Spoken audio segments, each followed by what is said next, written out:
नमस्कार, आदाब। Crime petrol city crimes अध्याय के आज के एपिसोड में आप सबका स्वागत है। पुनीत 20 रखवा दिए ना? हाँ भैया। 20 शाम तक भिजवा देना। जी भैया। एक मिनट सुनो। 1 2 3 4 5 वहाँ चपरासी का जरा चाय पानी देख लेना। जी भैया। जगदीश, ये आपस में बैठो। अच्छा सुन यार, तेरा पेपर वर्क देख लेना, एक ज़रूरी काम आया, मैं उसके बाद जा, ठीक है? संभाल भैया जी, मैं मैनेज कर। हेलो, हाँ आता हूँ।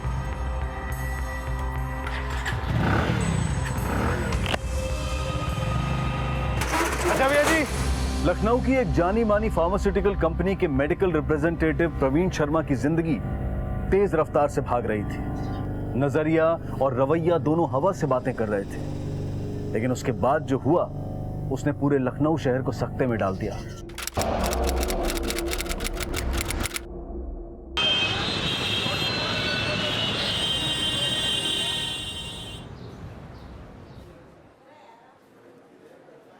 मैडम कितना टाइम और लगेगा? देखो आज डॉक्टर साहब बहुत बिजी है, अंदर पेशेंट लोग भी हैं। अरे 2 घंटे से वेट कर रहा हूँ मैं यहाँ पे। देखिए वो आप जानो, लेकिन डॉक्टर साहब आज 1-2 से ज्यादा एमआर से नहीं मिल पाएंगे। लेकिन मैडम आप प्लीज उनको इन्फॉर्म कर दीजिए, अगला नंबर उन्हीं का है। जी। हेलो भैया जी, आ जाइए, नंबर आ गया है। अरे भाई, किसे फोन करके बुला रहा है? आएंगे तो खुद ही देख लेना। प्रवीण शर्मा है ना शुक्ला जी, क्यों चिंता करते हैं आप? अच्छा रखते हैं, हमारा नंबर आ गया। दे तो नहीं। नहीं भैया जी, अभी पेशेंट निकला है, जाइए। बहुत बढ़िया। हेलो भाई, ऐसे कैसे अंदर जा रहे हो? यहाँ पे हम सब लाइन में दिखते नहीं क्या? अरे लाइन आप लोगों के लिए बंधु, हमारे लिए अरेंजमेंट। अब एक ही बात कितनी बार बतानी पड़ेगी आपको? आराम कीजिए। देखा कितना बेशर्मी से अंदर चला गया। कब तक बर्दाश्त करते रहेंगे इसको? कोई भी क्लिनिक हॉस्पिटल नहीं छोड़ा साले ने, सब जगह सेटिंग करा के। ये लीजिए सर। ये क्या है? दवा का नया सैंपल? नहीं नहीं सर, एक छोटा सा birthday gift. Praveen, this is too cheap है सर। आपके लिए हमारे मन में जो रिस्पेक्ट है उसके सामने ये कुछ भी नहीं। सर सच कहूँ, इस पूरे शहर में आपके कैलिबर के डॉक्टर्स बहुत ही कम हैं। पूरी मेडिकल रिप्रेजेंटेटिव कम्युनिटी में सर आपकी बहुत इज्जत है। डॉक्टर वर्मा, एक पर्सनली एक बात कहूँ सर, मैं पूछता हूँ आपको लिटरली। अरे क्या प्रवीण। अरे तुम्हारी कंपनी का वो जो नया टॉनिक है, मेटा शक्ति सिरप। हाँ, 3000 बॉटल्स का कल ही ऑर्डर दिया है मैंने। Thank you so much sir. 2 और कंपनी के ऑफर्स थे, लेकिन सर हमारा ऑफर बेस्ट है। और सर मैं वैसे भी जानता हूँ कि डॉक्टर शुभांकर वर्मा कभी भी क्वालिटी पे कॉम्प्रोमाइज नहीं करते हैं। सर यस, वो बाहर कुछ एमआरस काफी देर से आपका वेट कर रहे हैं। बाकी लोगों के लिए टाइम नहीं है, उनको जाने के लिए बोल। Okay sir. अरे आप सब एमआरस प्लीज सुनिए, अभी डॉक्टर साहब आप लोगों से नहीं मिल पाएंगे, बहुत बिजी है। अरे मैडम बात तो सुनिए। अरे जब देखो मस्ती।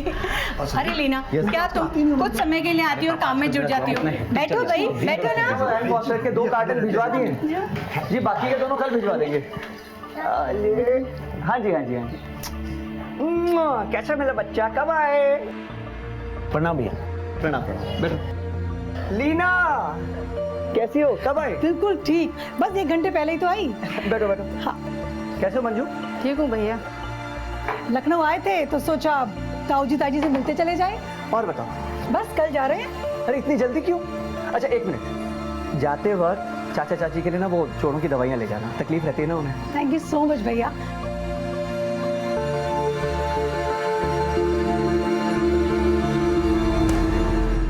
पापा वक्त आ गया कि ये घर मेरे नाम पे कर दीजिए।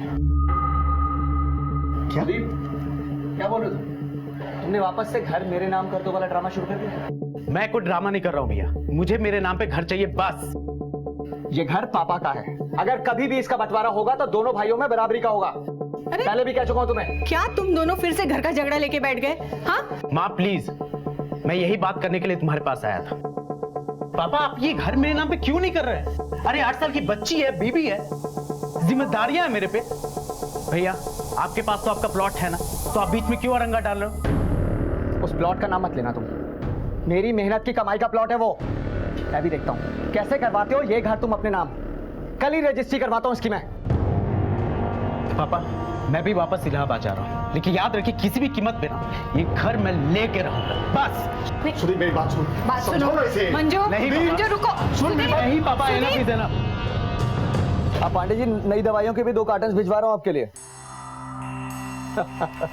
Most welcome, most welcome. Praveen भाई, कहिए धीरज भाई।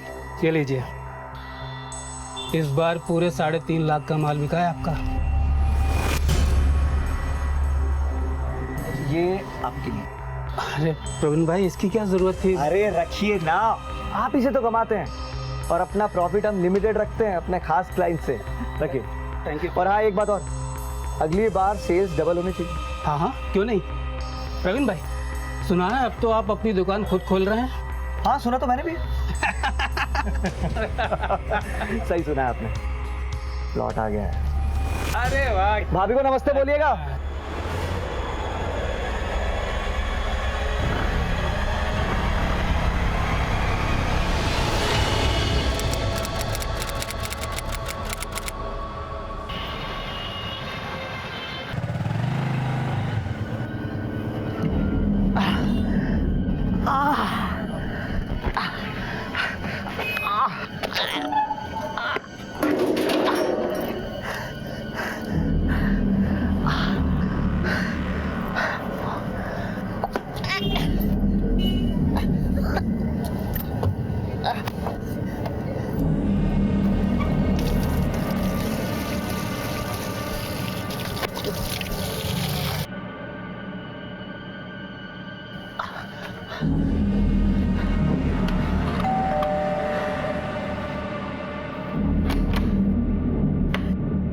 प्रवीण, क्या हुआ बेटा? हाँ?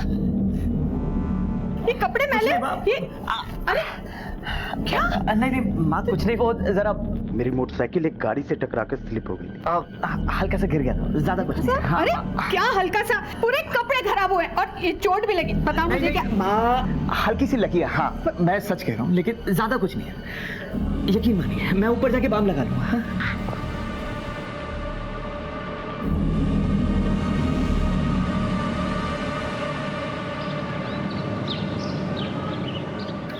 प्रवीण,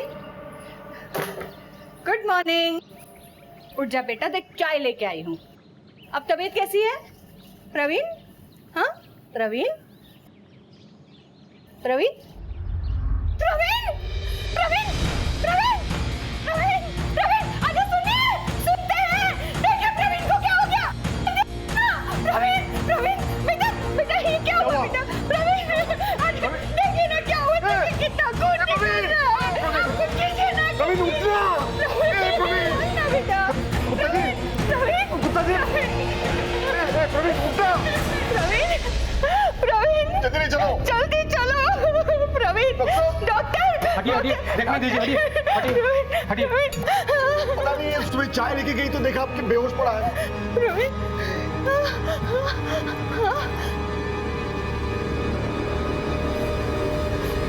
प्रवीण, हाँ डॉक्टर, सब ठीक है ना? प्रवीण की तो डेथ हो गई।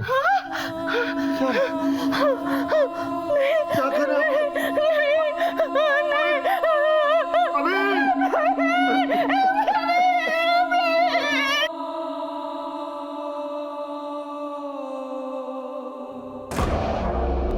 एक तेज तर्रार मेडिकल रिप्रेजेंटेटिव अपने फील्ड में सबको पीछे छोड़कर आगे निकल रहा था। मेडिकल प्रोफेशन में मेडिकल रिप्रेजेंटेटिव्स के बीच में उसके नाम के चर्चे थे। जूनियर्स उससे भय खाते थे और बराबर वाले उससे जलते थे। उधर घर में कामयाब, सफल और पैसे वाले बेटे की हैसियत तनाव की वजह बन रही थी। कई सवालों के पीछे छुपी इस सच्चाई को बेनकाब करना पुलिस के लिए एक बहुत बड़ी चुनौती बनने वाला था।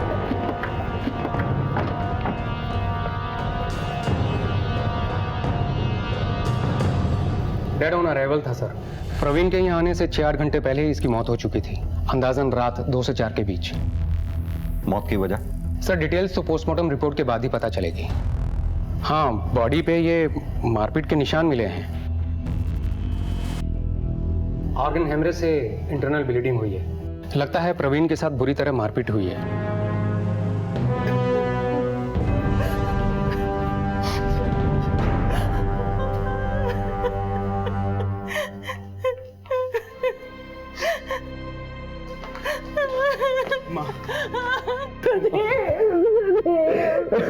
माँ कैसे हो गया माँ?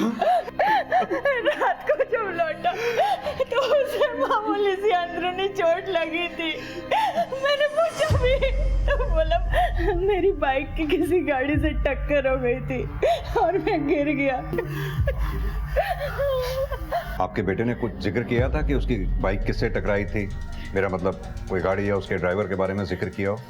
नहीं सर, कुछ भी नहीं बताया उसने। इतनी रात को आ कहां से रहा था आपका बेटा? सर ऑफिस से आ रहा होगा, बाकी हमें और कुछ नहीं पता। ऑफिस कहाँ है उसका? ये ग्रीन रोड फार्मेसी, तिलक मार्ग। आपके बेटे का ऑफिस में किसी से कोई लड़ाई झगड़ा या डिस्प्यूट, या घर परिवार आस पड़ोस में किसी से कोई झगड़ा? डॉक्टर के मुताबिक आपके बेटे के शरीर पे मारपीट के निशान। ऐसी कोई बात नहीं थी सर, उनका किसी से कोई झगड़ा नहीं था। वो तो एक सक्सेसफुल एमआर था। आप कौन? सर मैं उनका छोटा भाई सुदीप, इलाहाबाद रहता हूँ सर, अभी आया हूँ वहां से। प्रवीण के ऑफिस का नंबर मिल सकता है हमें? सर नंबर तो मुझे याद नहीं है, वो उसके मोबाइल में था सर। हाँ मोबाइल उसके साथ नहीं था, ढूंढा लेकिन नहीं मिला। कॉल लगा रहे तो स्विच ऑफ बता रहा है। प्रवीण के पेरेंट्स के मुताबिक प्रवीण रात को लगभग 11 बजे के आसपास घर आया और 2 से 4 के बीच में उसकी मौत हो गई। अगर हो ना हो प्रवीण के साथ कहीं ना कहीं कोई झगड़ा फसाद हुआ है। उसका मोबाइल भी गायब है, उसके मोबाइल की लास्ट लोकेशन ट्रैक करवाओ। अगर ये ऑफिस से घर तक के रास्ते के बीच में उसके साथ रोड एक्सीडेंट या रोड रेज का मामला है तो ऑफिस से घर तक के रास्ते के बीच में जहां जहां भी सीसीटीवी हैं सबके फुटेज चेक करवाओ। रास्ते में जितने भी दुकानदार, रिक्शा वाले, सबसे पूछताछ करो। तब तक प्रवीण के ऑफिस में चल के हम पूछताछ करते हैं।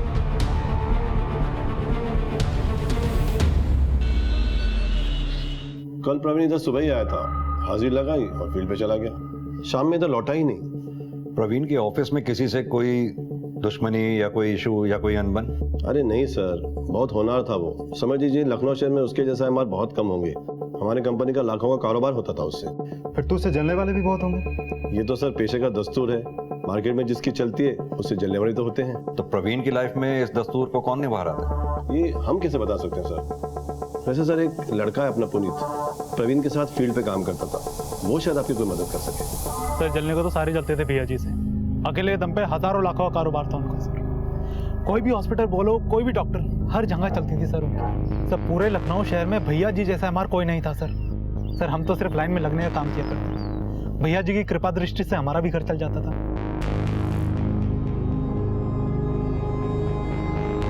सर शायद उसने अपनी खुंदक निकाली होगी। कौन? डॉक्टर के केबिन में बिना परमिशन एंटर हो रहे हो, उनसे कैसे बात की जाती है ये भी नहीं पता तुम्हें? जान तो किससे बात कर रहे हो तुम?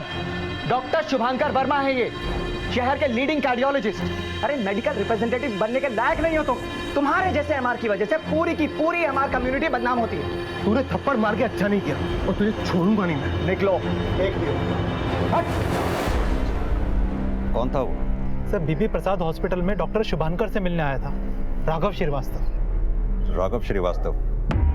असगर सर, हो सकता है ये प्रोफेशनल राइवलरी का केस हो, उठा के लाओ उसको।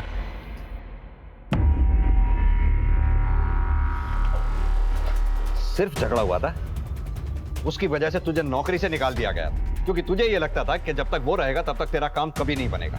इसलिए मौका लगते ही तूने उसे रास्ते से हटा दिया। सर उसने पूरा मेडिकल मार्केट कैप्चर कर रखा था सर, सब जगह सेटिंग थी उसकी। उसके आदमी पहले से नंबर लगा के रखते थे उसका। सर मैं उससे बहुत परेशान था, लेकिन सर भगवान की कसम मैंने उसे नहीं। ये तेरा ही मोबाइल है ना? इस फोन में उस लोकल गुंडे का नंबर क्या कर रहा है? सुपारी दी थी ना उसे? ले भैया तेरा resignation letter. Sir please sir एक बार मौका दीजिए ना सर। जाओ जाके कुछ सीखो उस प्रवीण शर्मा से। ग्रीन डॉट फर्मा को नंबर 1 बना दिया है उसने पूरे लखनऊ के अंदर, और तेरे जैसे नालायक एमआर जिसकी वजह से कंपनी का बट्टा बैठ गया है। जा भाई जा।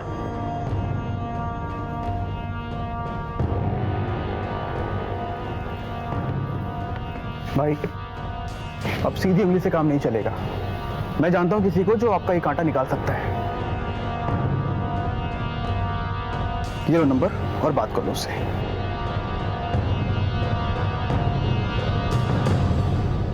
और ये प्रवीण के इतने सारे वीडियोस तेरे फोन में क्या कर रहे हैं? नजर रख रहा था उस पर? सर प्रवीण आदमी सही नहीं था सर। सर वो उल्टे सीधे तरीके से बिजनेस हत्या लिया करता सबके। और सर उसकी ये सब वीडियो ना उसकी गलतियों को रिकॉर्ड करने के लिए बनाए थे, जिससे कि उसकी असलियत सबके सामने आ सके सर। और सर उस दिन मेरी नौकरी छूट गई थी सर, मुझे कुछ समझ में नहीं आ रहा था कि मैं क्या करूं, तो मैंने गुंडों से बोल के उसको सबक सिखाने की सोची, और इसी मारे उस गुंडे का नंबर मेरे फ़ोन में था। सर मैं सच कह रहा हूँ सर, मैंने कुछ नहीं किया। अब कुछ दिन हमारा मेहमान बन के रह, शायद तुझे कुछ याद आ जाए। Sir sir sir please sir sir sir, sir सुनिए तो सर सर सर। इंसान को जब कामयाबी मिलती है तो कई बार कामयाबी अपने साथ कुछ दुश्मन भी लेकर आती है। प्रवीण जिस रफ्तार से अपने प्रोफेशन में आगे बढ़ रहा था, वो कई लोगों की आंखों का कांटा बन गया था। खासकर उसके तौर तरीके, उसका जुगाड़िया अंदाज उसके कॉम्पिटिटर्स को नुकसान पहुंचा रहा था। और इसी प्रोफेशनल राइवलरी की थ्योरी पर चलकर पुलिस ने एक संभावित कॉम्पिटिटर से पूछताछ शुरू की। पुलिस को राघव पर शक था, इसीलिए उन्होंने राघव की पुलिस रिमांड बढ़वा ली। पुलिस कुछ नए सुराग टटोल ही रही थी कि तभी प्रवीण की पोस्टमार्टम रिपोर्ट आई। सर, प्रवीण शर्मा की पोस्टमार्टम रिपोर्ट। शरीर पे छोटी बड़ी कई चोटें लगी हैं, खोपड़ी, पेट, लिवर, हर जगह गहरे जख्म। सर जख्मों से तो लगता है कि किसी हेवी चीज से वार किया गया है, मे बी कोई हॉकी स्टिक या पाइप या हेवी रॉड, ऐसा कुछ। मुझे तो लगता है कहीं रोड रेज का मामला ना हो, या फिर लूटपाट का सर, क्योंकि प्रवीण का मोबाइल अभी तक हमारे हाथ नहीं लगा है। और जिस तरीके से उसे मारा गया है, उसे तो यही लगता है कि उसको जान से मार डालने के लिए ही उस पर हमला किया गया था। पीट के मारा गया सर। एक बात और है असगर, अगर विक्टिम एमआर था और उसे इतनी चोट लगी थी तो फिर उसने हॉस्पिटल या किसी डॉक्टर से कंसल्ट क्यों नहीं किया? पुलिस में कंप्लेंट क्यों नहीं लिखवाई? क्या छिपाना चाहता था? सर यहाँ एक चौंका देने वाली बात भी है। हमले से कुछ देर पहले सेक्सुअल एक्टिविटी यानी कि यौन संबंध हुआ है। अगर उसका किसी से रिश्ता था तो हो सकता है ये सब उसी रिश्ते के चलते हुआ हो। असगर मुझे लगता है उसकी फैमिली से दोबारा बात करनी है। सर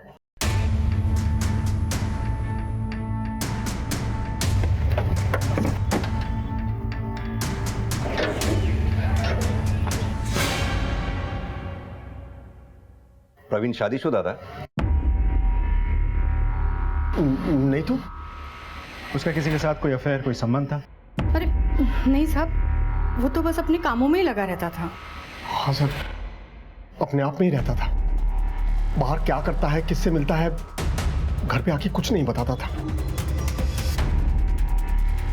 प्रवीण का एक भाई भी है, अस्पताल में देखा था उसे, वो कहीं दिखाई नहीं दे रहा। जी, हमारा छोटा बेटा सुदीप, वो इलाहाबाद में रहता है।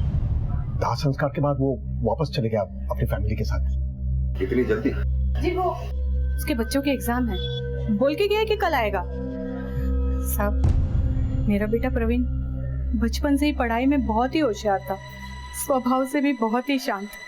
वो तो कभी किसी का बुरा करने का सोच भी नहीं सकता था, लेकिन फिर भी उसके साथ ऐसा हो गया। मैं आपके हाथ जोड़ती हूँ, कुछ भी कीजिए पर उसके कातिलों को जल्द से जल्द पकड़ लीजिए।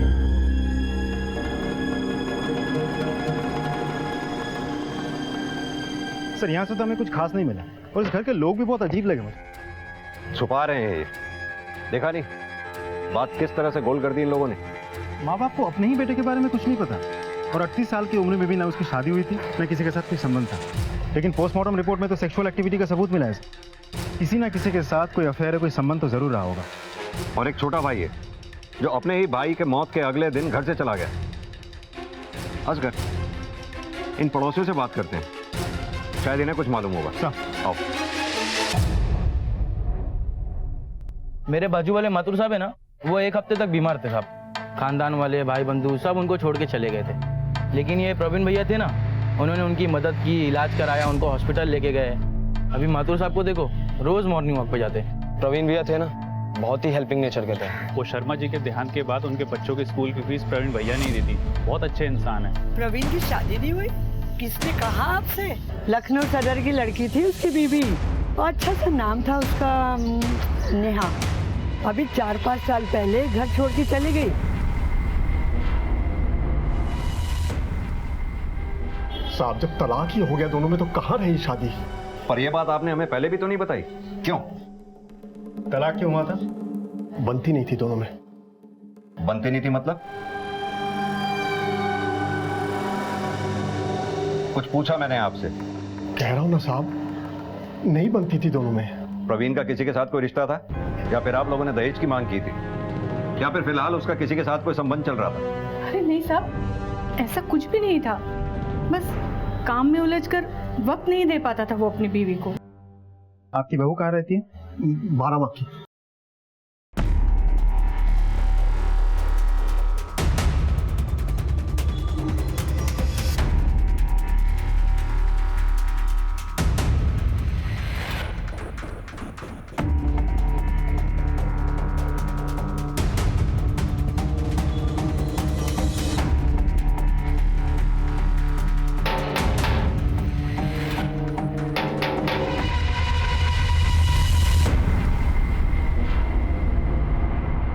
नेहा, जी आपने बताया नहीं कि आप दोनों के बीच में ऐसा क्या हुआ था? बनी नहीं हम दोनों में। और आपने दूसरी शादी कर ली। ये बच्ची इसी शादी से है। उसके साथ किसी की कोई प्रॉब्लम, कोई दुश्मनी, कोई रंजिश? पता नहीं मुझे, पिछले 5 साल से हमारी कोई बातचीत नहीं है। आप दोनों के बीच 6 महीने में ही तलाक हो गया था। ऐसी क्या वजह रही थी? देखिए सर, प्रवीण अपने काम में बिजी रहते थे, मुझे टाइम नहीं देते थे, बस।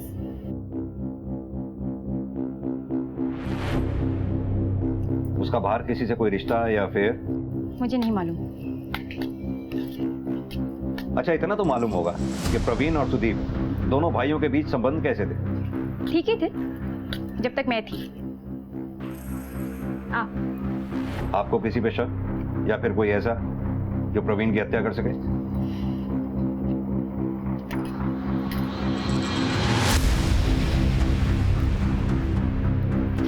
इस पे सर आप अपना नंबर लिख दीजिए, मुझे अगर किसी पे भी शक होगा तो मैं आपको जरूर इन्फॉर्म करूंगी।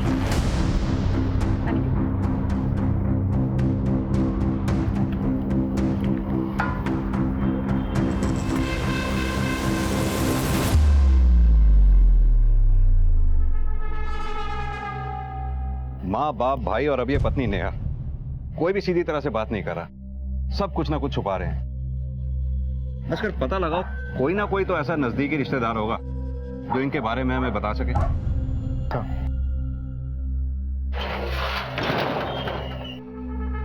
इसके भी कॉल रिकॉर्ड चेक करो।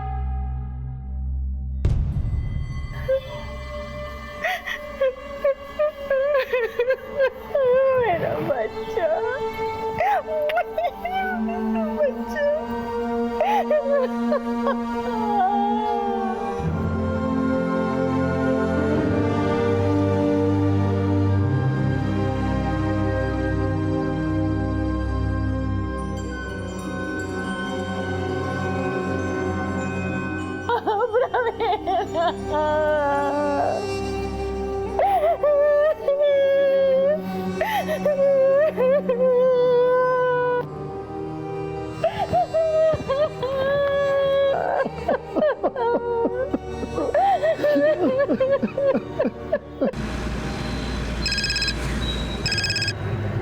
हेलो सर, प्रवीण की एक कजन सिस्टर है लीना, जो हमें कुछ इन्फॉर्मेशन दे सकते हैं।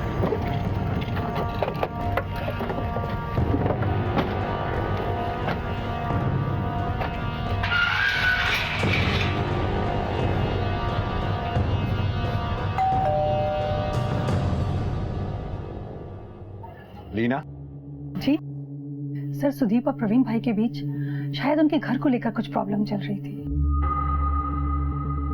कितने दिन पहले की बात है ये? प्रवीण भाई की डेथ से 1 रोज पहले। तब सुदीप लखनऊ में था? जी हाँ कौन सी प्रॉपर्टी के बारे में बात चल रही थी? सर, आई थिंक जिसमें वो लोग रहते हैं, और इसके अलावा एक और प्लॉट है, क्योंकि सुदीप उसी की वजह से बहुत उबल रहा था। एक बात बताइए, ये प्रवीण और नेहा के बीच तलाक होने की वजह क्या थी? पूरे परिवार में आज तक ये कोई नहीं पता कर पाया कि उनकी शादी क्यों टूटी। लेकिन हाँ, एक बात जरूर है, प्रवीण भाई थे बहुत अच्छे। ये लीना के मुताबिक प्रवीण और सुदीप में प्रॉपर्टी को लेकर कुछ झगड़ा चल रहा था। ये प्रवीण का भाई सुदीप मुझे कुछ ज्यादा ही होशियार लगता है। एक काम करो, इनकी प्रॉपर्टीज के बारे में पता लगाओ, क्योंकि इनसे पूछताछ करने से पहले हमारे पास इनकी प्रॉपर्टी की जानकारी होना बहुत जरूरी है। सर, प्रवीण की कॉल रिकॉर्ड्स आ गई है। प्रवीण ने आखिरी कॉल डॉक्टर त्रिपुरारी सक्सेना को किया था। उसके दोनों मोबाइल आजाद नगर रोड पर बंद हुए हैं। और बाकी के नंबर्स? 2 हॉस्पिटल और 3 मेडिकल शॉप है। एक एक नंबर को अच्छी तरह से खंगालो। Okay sir. Asgar, technical team की मदद से प्रवीण के फोन के बंद होने की एग्जैक्ट लास्ट लोकेशन ट्रेस करो, शायद वहां से कुछ मदद मिले। Yes sir.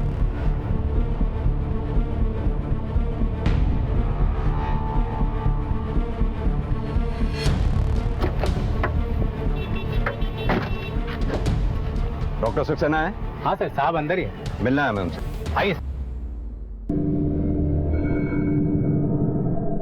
हाँ, प्रवीण उस रोज आया था हमारे घर।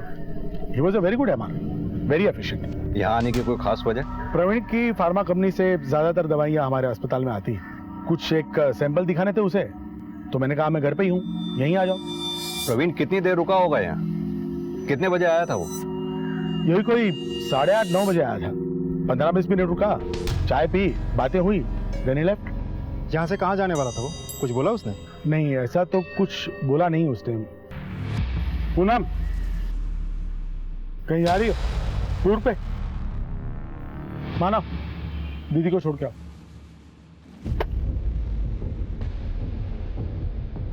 आपकी बेटी? जी, वो पीआर एजेंसी में काम करती है, डेल्टा वर्ल्ड। बहुत ट्रैवल करना पड़ता है, टूरिंग होती है उसकी। मुझे भी भोपाल निकलना है एक कॉन्फ्रेंस के लिए, तो मैं परसों लौटूंगा। मेरा नंबर तो आपके पास है ही, कोई भी हेल्प चाहिए तो you can call me. Thank you doctor साहब, जरूरत पड़ी तो दोबारा तकलीफ देंगे आपको।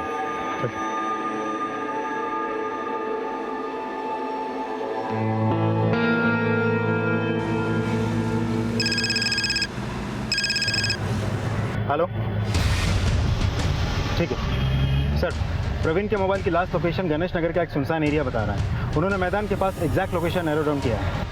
कमालो जी, गाड़ी घुमाओ।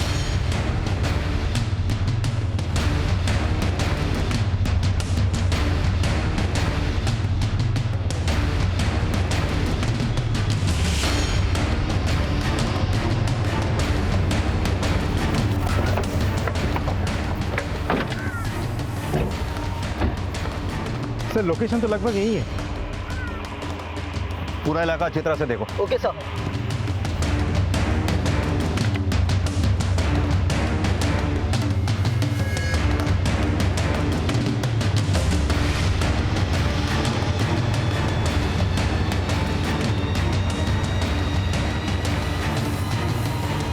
सर, टूटा हुआ मोबाइल मिला है।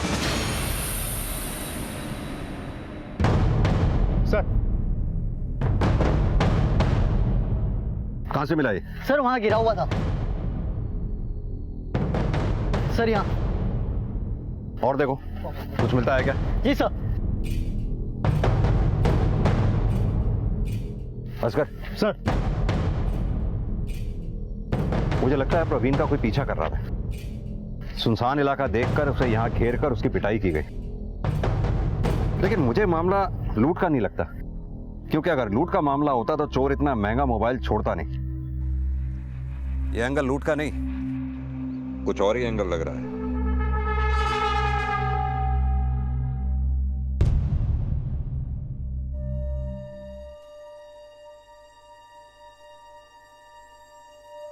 मुझे माफ कर दो माँ।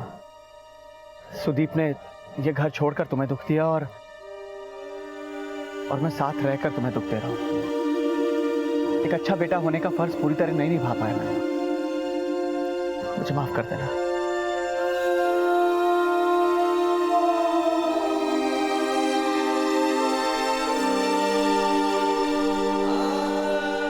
रवि, अपनी माँ को रोता हुआ छोड़ के कहाँ चला गया तू बेटा? सर, प्रवीण शर्मा के घर की प्रॉपर्टी के पेपर्स। बड़ी अजीब बात है सर, प्रॉपर्टी ना बेटों के नाम है ना बाप के। तो फिर किसके नाम? प्रवीण की तलाकशुदा बीवी नेहा अवस्थी के नाम है। ये देखिए सर, प्रवीण के फादर भूषण शर्मा ने खुद ये प्रॉपर्टी नेहा अवस्थी के नाम कर दी। सर लगता है इस घर के सभी लोगों को झूठ बोलने की बीमारी है। नहीं असगर, झूठ बोलने की नहीं, सच छिपाने की बीमारी है। जरूर कोई बहुत बड़ा सच छुपा रहे हैं ये लोग।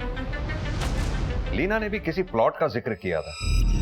और इसके अलावा एक और प्लॉट है, क्योंकि सुदीप उसी की वजह से बहुत उबल रहा था।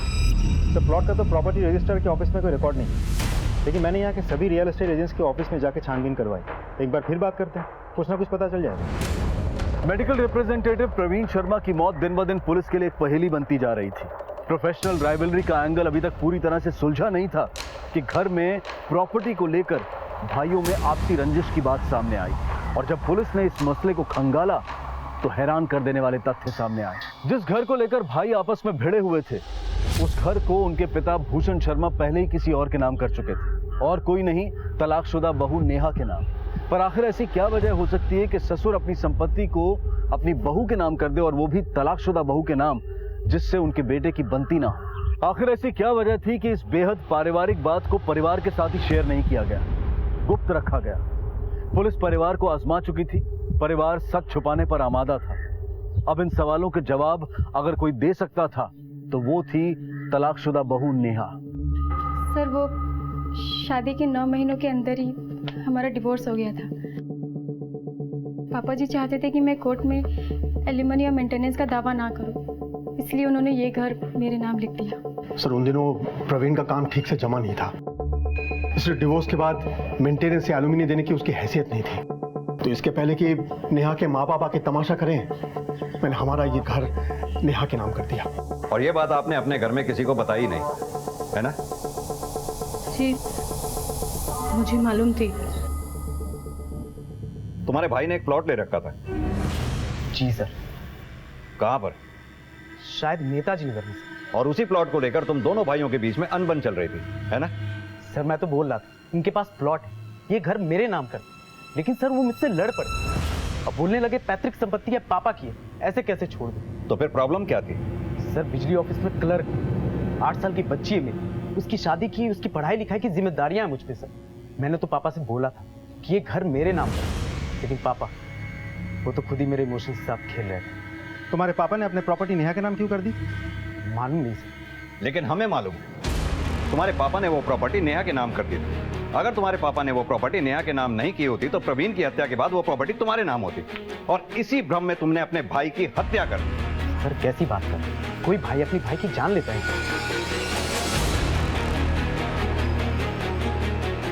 सर, सुदीप का क्या करना है? इस सुदीप का वारंट निकलवाओ। मुझे लगता है प्रवीण की हत्या इस प्रॉपर्टी को लेकर ही हुई है, और ये भी हो सकता है कि सुदीप को मालूम ही ना हो कि ये प्रॉपर्टी उसके बाप के पास रह ही नहीं गई, और हो सकता है इस भ्रम में उसने अपने भाई का सफाया कर दिया हो। उधर घर नेहा के नाम हो चुका है, हो सकता है ये बात प्रवीण को ना मालूम हो, नहीं तो इस प्रॉपर्टी को लेकर वो अपने भाई सुदीप से झगड़ता नहीं। मतलब बाप ने बिना बेटों को बताया प्रॉपर्टी अपनी बहू के नाम कर दी, वो भी उस बहू की जो तलाक ले रही थी। लेकिन क्यों? अपने बेटे को एलुमिनी और मेंटेनेंस से बचाने के लिए? या फिर कहीं ऐसा तो नहीं कि ससुरी अपनी बहू के साथ किसी कुकर्म में इन्वॉल्व था, जिसका खामियाजा पहले घर के रूप में और फिर प्रवीण के मौत के रूप में सामने आया? हो सकता है। इस केस में और भी बहुत सी बातें चल रही हैं असगर। इस प्रॉपर्टी के बारे में पता लगाओ, और हाँ, प्रवीण के ऑफिस जाकर उसके बैंक अकाउंट और बैलेंस का हिसाब लो। सर, ये देखिए सर, प्रवीण शर्मा के अकाउंट डिटेल्स, सारे इंसेंटिव्स मिला के 12 से 15 लाख की ऑफिशियल आमदनी थी उनकी। अच्छा किशोर जी, आमतौर पे एक एमआर की सैलरी कितनी होती होगी? सर, वैसे एमआर की एक सैलरी होती है और उसके साथ उसका कमीशन होता है। बहुत से एमआर ऐसे वैसे करके पैसे कमाते हैं, पर प्रवीण बहुत ही ईमानदार था और बहुत ही सक्सेसफुल भी था। ऐसा भी तो हो सकता है कि उसने किसी और तरीके से पैसे कमाए हो। ये तो मुझे नहीं पता, पर 2 या 3 बैंक में उसके अकाउंट जरूर थे, वहां पर आप देख सकते हैं। सर, प्रवीण शर्मा की सारी डिटेल्स। तुम बात करो उनसे। भूषण शर्मा ने कहा था कि उसके बेटे प्रवीण शर्मा की एलुमिनी देने की हैसियत नहीं थी। इसका मतलब वो सरासर झूठ बोल रहा था हमसे। Yes sir. क्या नेहा भूषण शर्मा को धमकी दे रही थी, जो उसे शांत करने के लिए भूषण ने अपना मकान उसे तोहफे में दे दिया? ये नेहा किस बात से भूषण शर्मा को इतना डराए हुए थी? सर, ये प्रॉपर्टी डीलर है, बता रहे थे कि 4 रोज पहले इनसे प्रवीण मिलने आया था। सर, प्रवीण जी आए थे मेरे पास, एक प्लॉट है उनके पास, उसका रजिस्ट्री और ट्रांसफर करवाना था सर।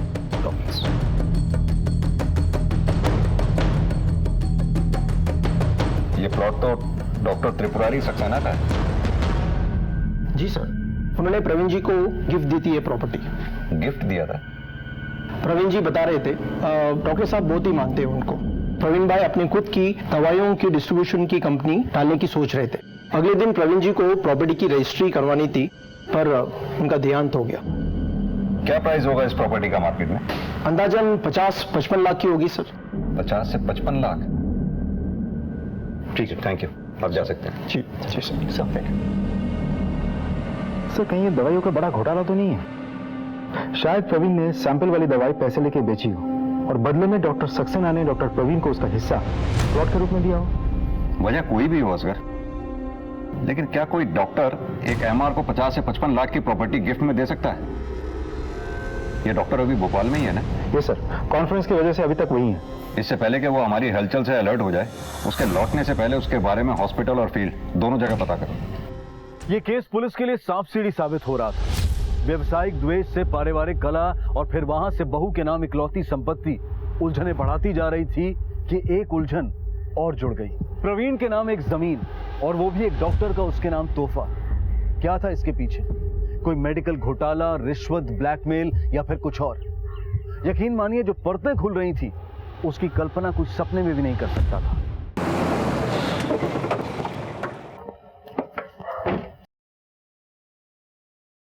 इस पे साइन करा के मुझे बताना। सर डॉक्टर के खिलाफ तो ऐसी वैसी कोई भी बात पता नहीं चली। यहाँ के लोगों का कहना है कि मेडिकल सर्विस में डॉक्टर सक्सेना की इंप्रेशन बहुत अच्छी है। तो फिर इस प्लॉट का चक्कर क्या है? अगर डॉक्टर सक्सेना ने वो प्लॉट किसी बाहर वाले को दिया था तो ये बात उसके फैमिली मेंबर्स को भी पता होनी चाहिए। अब सवाल ये उठता है कि डॉक्टर ने वो प्लॉट अपनी मर्जी से दिया था या फिर किसी मजबूरी में। ये डॉक्टर की एक बेटी भी है ना, और प्रवीण अपनी मौत से पहले आखिरी बार डॉक्टर के घर गया था। अगर हो ना हो ये प्रवीण की हत्या की गुत्थी उस डॉक्टर से जुड़ी है। कहीं ऐसा तो नहीं प्रवीण शर्मा का अफेयर उस डॉक्टर की बेटी से चल रहा था? तुमने नोटिस किया जिस दिन हम डॉक्टर के घर गए थे उस दिन उसकी लड़की अपने परिवार वालों से कुछ उखड़ी उखड़ी सी थी। कहीं आ रही हो टूर पे? क्या नाम बताया था डॉक्टर ने उस कंपनी का जहां उसकी बेटी काम करती है? Sir delta high class.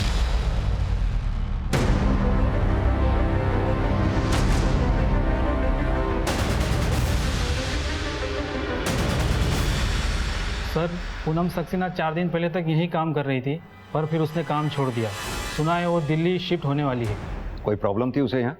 इधर कोई प्रॉब्लम नहीं थी, पर शायद घर का कोई इश्यू था। कैसा इश्यू? एक बार किसी से फोन पर कहते हुए सुना था उसको। मुझे बार बार फोन क्यों कर रहे हो? मैंने कहा ना मुझे बात नहीं करनी है, फिर भी बार बार फोन करके परेशान कर रहे हो।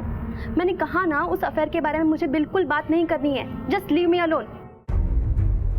असगर कहीं ऐसा तो नहीं कि प्रवीण शर्मा का अफेयर डॉक्टर सक्सेना की बेटी पूनम सक्सेना के साथ चल रहा हो? जिसपे शायद फैमिली की ऑब्जेक्शन थी। और शायद डॉक्टर सक्सेना ने वो प्लॉट प्रवीण शर्मा को इसलिए दिया हो ताकि उसकी बेटी का पीछा छोड़ दे, यानी कि प्यार की कीमत। तो फिर प्रवीण शर्मा की मौत क्यों हो गई? अब ये तो डॉक्टर सक्सेना की बीवी और उसके बेटे से मिलकर ही पता चलेगा।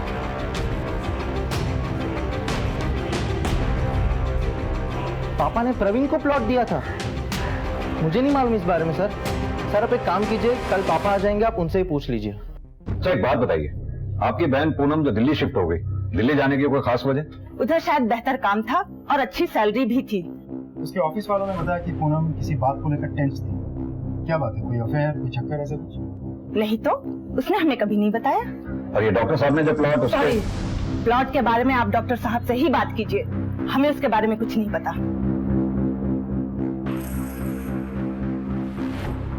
सलाम।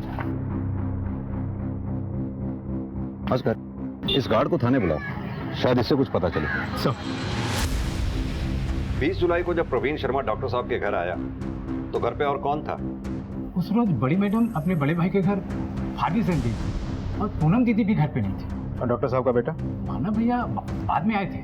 प्रवीण शर्मा घर पे कितनी देर तक रुका था? ये 2 घंटे रुके थे। उस दौरान तुमने घर में से कोई आवाज आते सुनी थी? कोई लड़ाई झगड़ा या किसी तरह की बहस की? नहीं साहब, ऐसा कुछ नहीं था।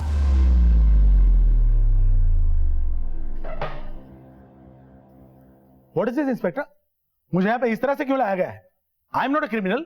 आपने हमें बोला था कि उस रात प्रवीण आपके घर पर 15 से 20 मिनट रुका था। हाँ तो? आप झूठ बोल रहे हैं डॉक्टर साहब। आपके चौकीदार से बात हो गई हमारी। प्रवीण उस रोज वहां 15 से 20 मिनट नहीं, 1.5 से 2 घंटे था। What rubbish? वो बकवास कर रहा है। He's talking nonsense. अच्छा छोड़िए, ये बताइए कि आपने ये प्लॉट प्रवीण को गिफ्ट में क्यों दिया था? थोड़ा दिमाग पर जोर डालिए डॉक्टर साहब। वो मुझे ब्लैकमेल कर रहा था। किस बात के लिए? अच्छा, तो आपकी बेटी का नहीं, मेरी बेटी को इसमें मत घसीटिए।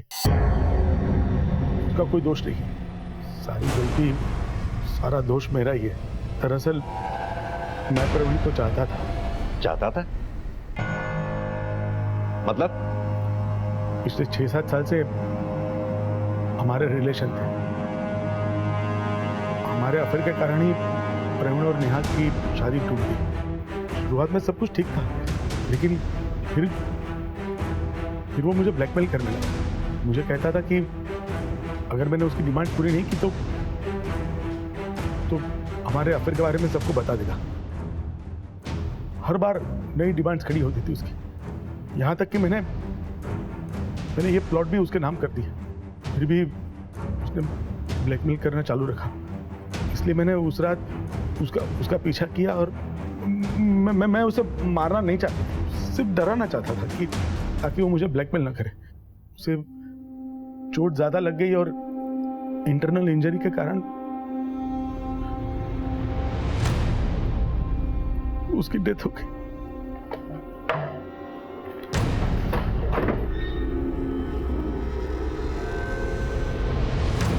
ये आदमी अभी भी झूठ बोल रहा है।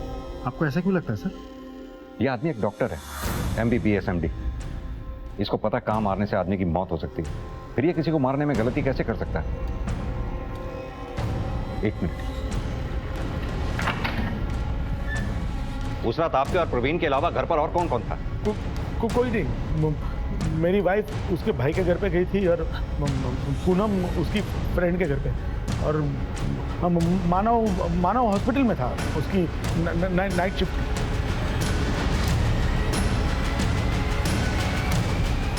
ये आदमी अब भी झूठ बोल रहा है, क्योंकि चौकीदार ने कहा था कि उस रात प्रवीण के पीछे पीछे मानव अपनी गाड़ी से निकला था और उसके बाद ये डॉक्टर अपनी गाड़ी से निकला। उस मानव को उठा के लाओ, सारा सच सामने आ जाएगा। सर,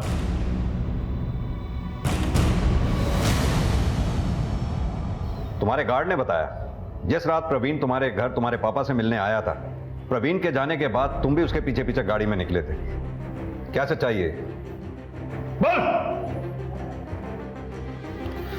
सर, हम सब परेशान हो चुके थे पापा की हरकतों से। पिछले 6 सालों से चल रहा था पापा और प्रवीण का रिश्ता। मम्मी ने तो पापा से बात करना ही छोड़ दिया था, और पूनम दी इसीलिए अपना जॉब छोड़ दिया था और दिल्ली शिफ्ट हो गई थी। पर मैं तो घुट रहा था। बरसों से वो आदमी हमारे घर आए दिन आता, और उस वक्त मम्मी घर से निकल जाती, और फिर पापा और प्रवीण मम्मी के बेडरूम में जाकर, अब तो पापा अपनी प्रॉपर्टी तक उस पे लुटाने लगे थे। वो जमीन पापा ने मेरे क्लिनिक के लिए रखी थी, लेकिन वो भी उसने उस कमीने को गिफ्ट कर दी। अब पानी सर से ऊपर हो गया था, इसलिए उस रात मैंने प्रवीण का पीछा किया और रास्ते में उसे एक जगह रोक लिया।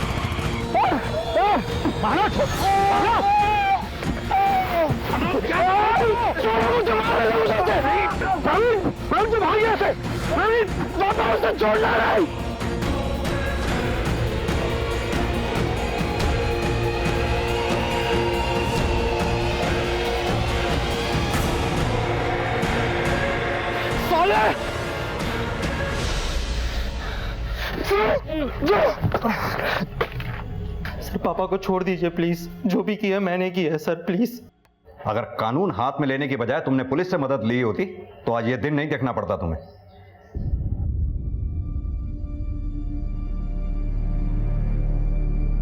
प्रवीण शर्मा की मौत सिर्फ एक हत्या नहीं बल्कि एक ऐसी घटना है जो देश और समाज के सामने कई सवाल खड़े करती है।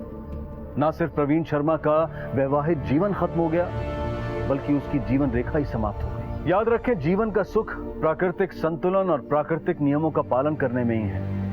जब जब इस संतुलन को तोड़ा मरोड़ा जाएगा उसका भुगतान किसी न किसी रूप में करना ही होगा। माँ की आंखों का तारा हूँ, पापा की खुशियों का सहारा हूँ। अब दुनिया पे भी छा जाऊंगी जब मैं कलेक्टर बन जाऊंगी।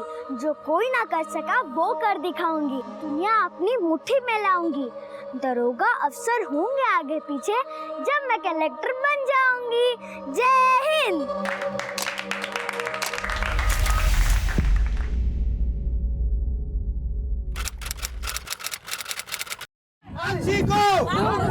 मानसी को कलेक्टर बनने का सपना देखने वाली 10 वर्षीय मानसी ओझा 2 मई की रात को शिवपुरी बिहार से लापता हो गई।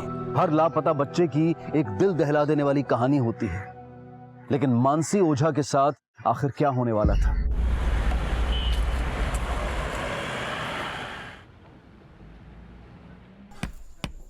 हमने ना अपने पापा को पहले ही बोल दिया था कि हम पिंकी बुआ की शादी में पिंक लहंगा पहनेंगे, और अगर तुम दोनों भी पिंक लहंगा पहन कर आओगे तो फिर बारातिया बोलेंगे दुल्हनिया पिंकी और भतीजिया पिंक। क्या भैया, अगर हमें चोट लग जाता तो? हमारे केशव चाचा ना तुम्हें उल्टा लटका देते और हमारे पापा तुम्हें 1/2 कर देते, और अगर तुम्हें हमारी बुआ के शादी में भोज खाना है ना तो फिर ध्यान से आ चला भैया। चलो।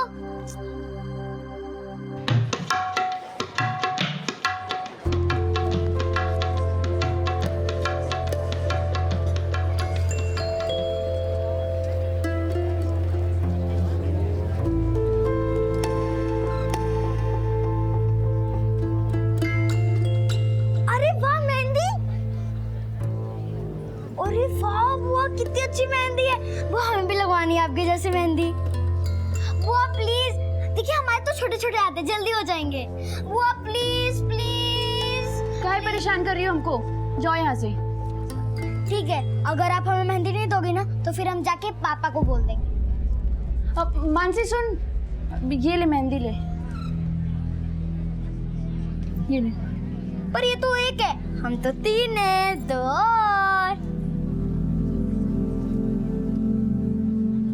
ये ले, और अपनी ना ये 10 फुट लंबी जुबान पे भी लगा लेना, बहुत चलती है। चल चल चल मेहंदी लगाएंगे। पिंकी, मानसी भतीजी है तेरी, थोड़ा मीठा बोल, ससुराल में भी ऐसी कड़वी जबान नहीं चलेगी, समझी?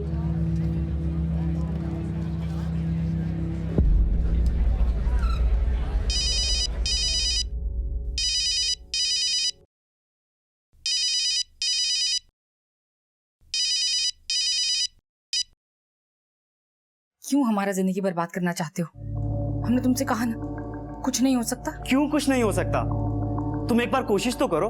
अब कोई कोशिश काम नहीं आएगा, सब कुछ भूल जाओ। ऐसे कैसे भूल जाएं? इतना आसान होता है क्या? आसान नहीं है जानते, पर इसके सिवा कोई और रास्ता भी नहीं है। हाँ पर मैं... क्यों हमारा घर उजाड़ना चाहते हो तुम? अगर मानसी के पापा को पता चला ना तो जान ले लेंगे, हमारी भी और तुम्हारी भी।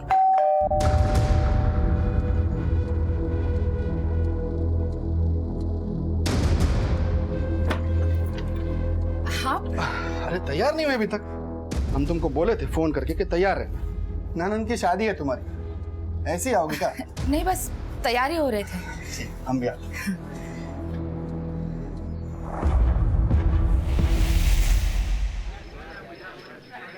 अरे पंडित जी प्रणाम। कल्याणमस्तु, कल्याणमस्तु। पंडित जी प्रणाम। दही चूड़ा आम, पंडित जी पलट गए, गिर गया। सुरतिया राधा सी और हरकतें कन्हैया सी। अरे इतना बोलने के बजाय मानसी थोड़ा पढ़ लिख लिया कर। अरे खूब पढ़ते पंडित जी, तभी तो फर्स्ट आते हैं। आपकी तरह चौथी फेल थोड़ी ना। चल हट।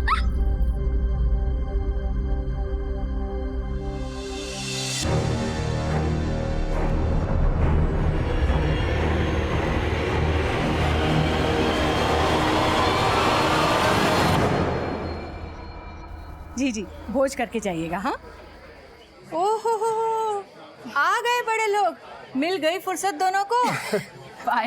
सदा सुहागन रहो। अरे ये साड़ी तुमने रत्तू की दुकान से ली है क्या? जी चाची जी, बड़ी फब रही है तुम पे। अच्छा, हम जरा दुल्हन से मिलकर आते हैं। हाँ? जाओ जाओ।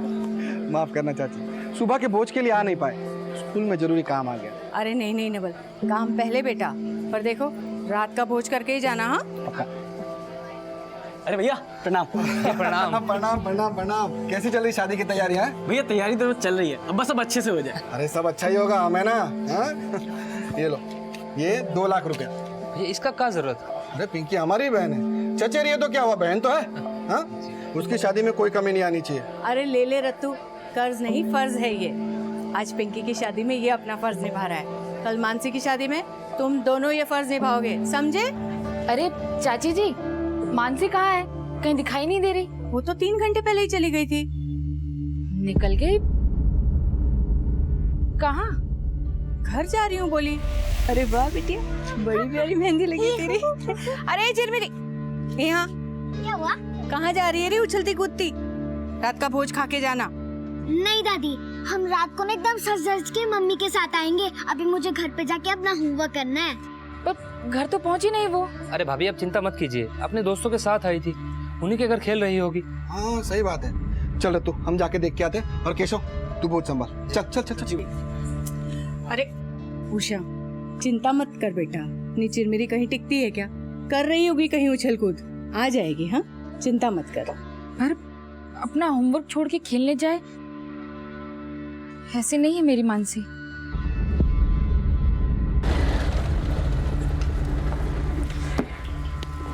गौतम जी, गौतम जी, गौतम जी, गौतम जी। अरे नमस्कार नवल भाई, क्या बात, इतने परेशान क्यों लग रहे हो? वो मानसी आई है आपके घर निशा के साथ? नहीं, मानसी तो नहीं आई। क्यों, क्या हुआ?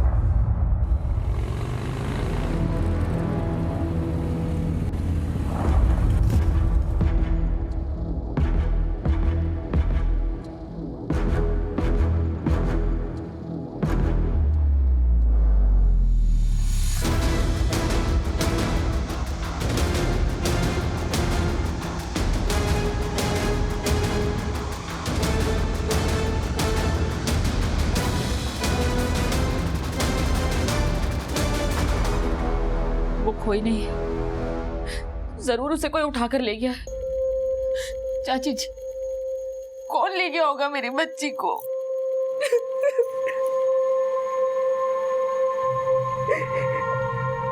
भैया हमें नहीं पता कि मानसी का इस बात से कोई लेना देना है या नहीं, लेकिन जब हम मानसी को ढूंढ रहे थे तो हमें एक बात का पता चला। जिस रास्ते से मानसी घर लौट रही थी, लल्लन भी उसी रास्ते पर था। लल्लन? कहीं वो तो गायब नहीं कर दिया मानसी को? भैया हमें भी ऐसा ही लगता है।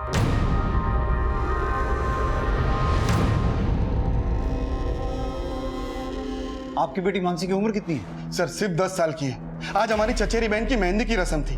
5 से 6 बजे वो हमारे घर की तरफ आने के लिए निकली, लेकिन घर ही नहीं पहुंची सर। आप उसकी फोटो लाए? हाँ।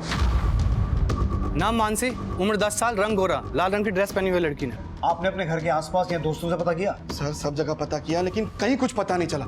सर हमें लगता है ये काम उस लल्लन का ही है, उसी ने गायब किया मानसी को। लल्लन कौन? 1 नंबर का बदमाश है सर, वो पहले भी हमारी बहन पिंकी को परेशान कर चुका है। अरे पिंकी रानी, आज तो लल्लन टॉप लग रही हो तुम। हमको जाने दो। अरे ना हाय ना हेलो ना दुआ ना सलाम। देखो हमको तुमसे कोई बात नहीं करनी, हमको जाने दो। अरे लेकिन हमको तुमसे बहुत बात करनी है। देखो, अरे पिंकी,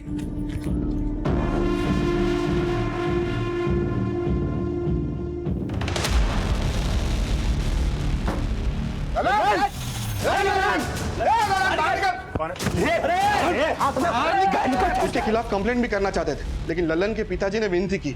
शर्मिंदा होकर उन्होंने खुद पिंकी से लल्लन को राखी बंधवाई। सर फिर भी उसकी नियत नहीं बदली, वो पिंकी को फिर भी परेशान करता रहा। सर कल पिंकी का शादी, हमें तो लगता है हमसे बदला लेने के लिए वो मानसी को उठाए। दिनेश, तुम मानसी की बुआ के घर से लेके मानसी के घर तक पूरे रास्ते में पूछताछ करो, क्योंकि आजकल के माहौल में एक छोटी बच्ची के साथ कब क्या हो जाए कोई भरोसा नहीं है। वर्मा, तुम इस लल्लन को उठा के लाओ। सर।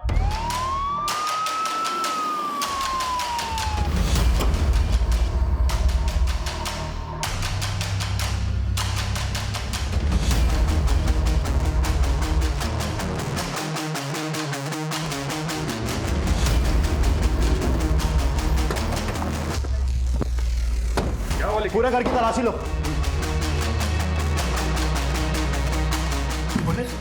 मानसी कहाँ है? कौन मानसी? भैया सामने डालो से। हम किसी मानसी को नहीं जानते साहब।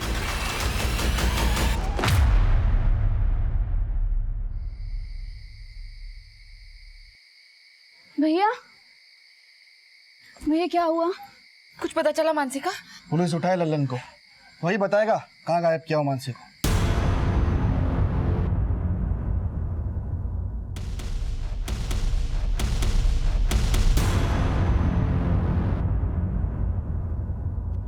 ये है मानसी, पिंकी की भतीजी। याद आया? तू नहीं उठाया ना इसे? साहब, अरे बिना जान पहचान के मैं क्यों उठाऊंगा किसी को? हम कोई क्रिमिनल थोड़ी है। शराब बंदी में शराब पी के बैठा है और अपने कैरेक्टर का सर्टिफिकेट दे रहा है। साहब हम सच कह रहे हैं साहब, मेरा यकीन कीजिए। सच तो मैं उगलवाता हूँ। तो मिश्रा हाथ मत रोकना। सर बहुत ढीठ है ये ललन, कुछ उगल ही नहीं रहा है। इसके जितने भी ठिकाने हैं हर जगह सर्च करो, हो सकता है वहीं कहीं इसने मानसी को छुपा के रखा हो। Okay sir.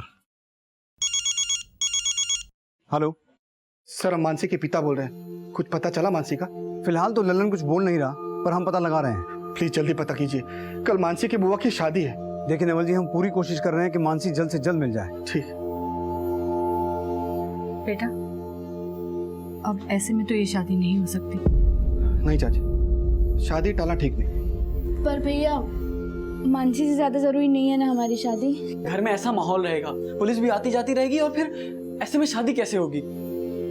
एक काम करो, शादी हमारे दानापुर वाले घर से कर लो, वहाँ हम सारे इंतजाम करवा देंगे। सबको निमंत्रण यहाँ का दिए हैं, अब ऐन मौके पर 40 किलोमीटर दूर दानापुर कौन जाएगा? किसी को बुलाने की जरूरत नहीं, हम सबसे हाथ जोड़कर माफी मांग लेंगे। शादी का स्तर छोटा ही रखना।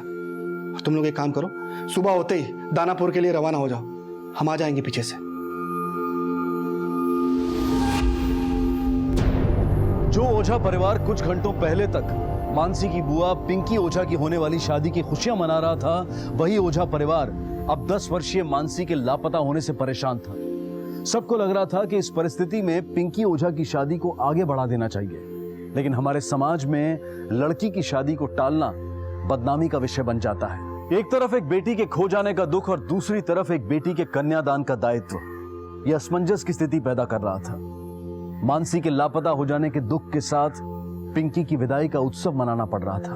वहीं मानसी को जल्द से जल्द ढूंढ निकालने के लिए पुलिस कोई कसर नहीं छोड़ रही थी, लेकिन शक के दायरे में आया लल्लन अपने बयान पर कायम था और पुलिस को मानसी से जुड़ी कोई लीड अब तक नहीं मिल पाई थी।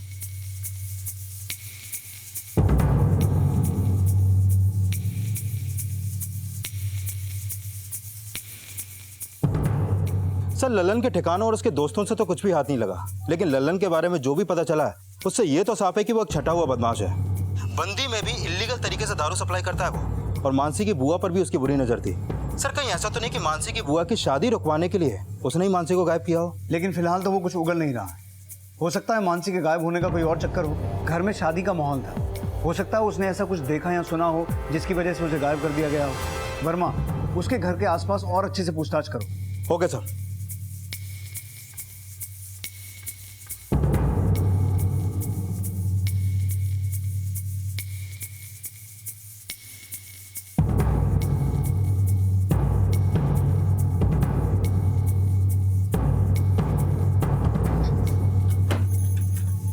उषा, कहाँ जा रही हो? आपका पुलिस अब तक मानसी को ढूंढ नहीं पाई है और उन पर भरोसा करके हम हाथ पर हाथ रख कर नहीं बैठ सकते। उषा, मेरी बात सुनो। आप जाइए पिंकी का शादी करवाइए, क्योंकि उसके आगे तो आपको कुछ दिखाई नहीं देता ना।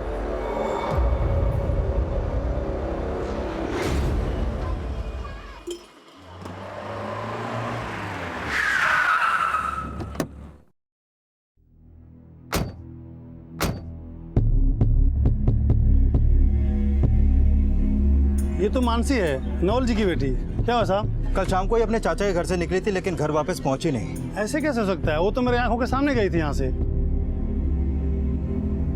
ए मानसी, कहाँ जा रही हो? घर पे जा रही हूँ। ये देखिए मेहंदी है। बहुत अच्छा मेहंदी है। चलिए बाय। बाय। जब वो जा रही थी कोई था उसके साथ? नहीं साहब, वो तो अकेली थी। कल इसको किसी के साथ देखा था? खूब पढ़ते पंडित जी, तभी तो फर्स्ट आते हैं। आपके तरह चौथी फेल थोड़ी ना। नहीं साहब, कल इसके साथ कोई नहीं था। पंडित जी, किसी संदिग्ध व्यक्ति को इसके आसपास देखा था जो इसे बहला के ले जाए? नहीं साहब। और लल्लन इसके आसपास था? हाँ साहब, कल लल्लन यहाँ पर चक्कर काट रहा था, लेकिन मानसी उसके साथ नहीं थी। सर, आसपास के लोगों से पता चला है कि लड़की कल इसी रास्ते से गई है। कल लल्लन को भी देखा गया। आगे सुनसान रास्ता है, कहीं वहीं से लड़की को तो उठा के नहीं ले गया? दिनेश, उस एरिया में अच्छे से चेक करो, पता करो किसी ने कुछ देखा था कि नहीं। और मैं फिर से उस लल्लन को तोड़ता हूँ, मोटी चमड़ी है, शायद इस बार कुछ उगले। सर।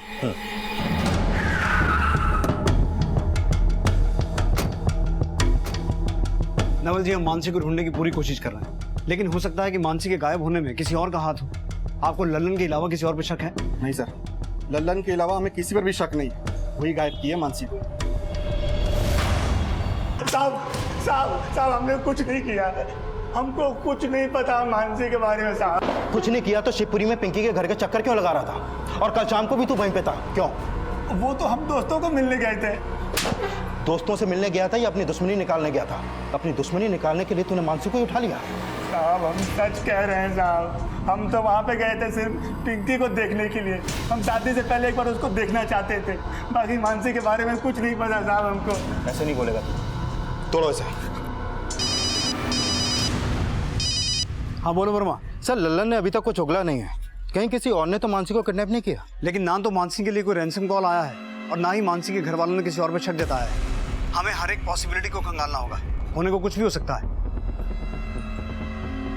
एक काम करो वर्मा, आसपास के सभी नाले तालाब हर एक जगह को अच्छे से चेक करो। Okay sir.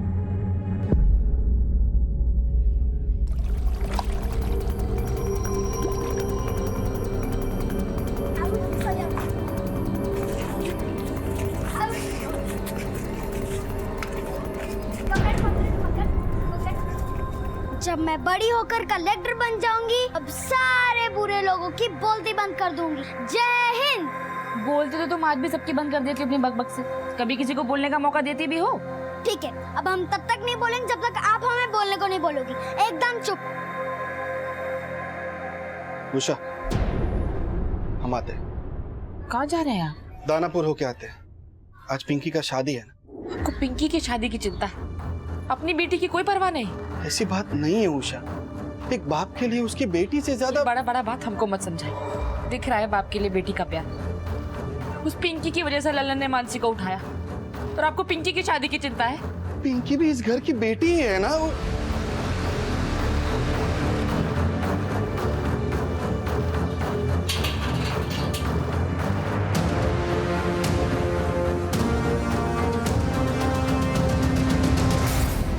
ना तो ललन कुछ उगल रहा है और ना ही मानसी का अभी तक हमें कोई सुराग मिला है, और मानसी के पेरेंट्स को कोई रैंसम कॉल भी नहीं आया। तो फिर मानसी के गायब होने का क्या चक्कर हो सकता है? और उन्होंने लल्लन के अलावा किसी और पे भी शक नहीं जताया। सर कहीं ऐसा तो नहीं कि ये काम उनके किसी जानने वाले ने किया हो, जिसका उन्हें भी कोई अंदाजा नहीं लग पा रहा?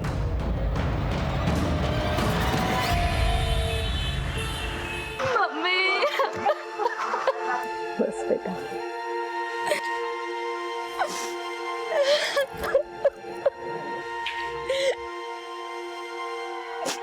भैया,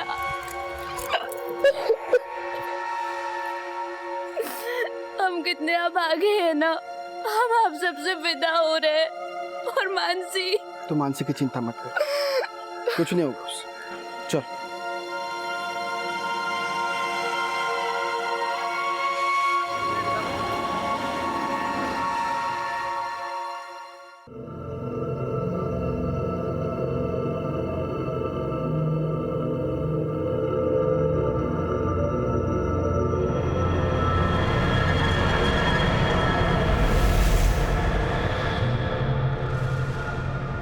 देखिए हम अपनी तरफ से पूरी कोशिश कर रहे हैं। कोशिश कर रहे हैं? सर मानसी को गायब हुए 36 घंटों से ज्यादा हो गया और आप अभी भी कोशिश कर रहे हैं? सर ललन का भाई प्रमोद आया अपने वकील के साथ। बुलाओ। देखिए साहब, हमारा भाई लल्लन बेकसूर है, उसने कुछ नहीं किया है। हम उसकी जमानत के ऑर्डर लेकर आए हैं। वकील साहब दिखाइए आप इन्हें।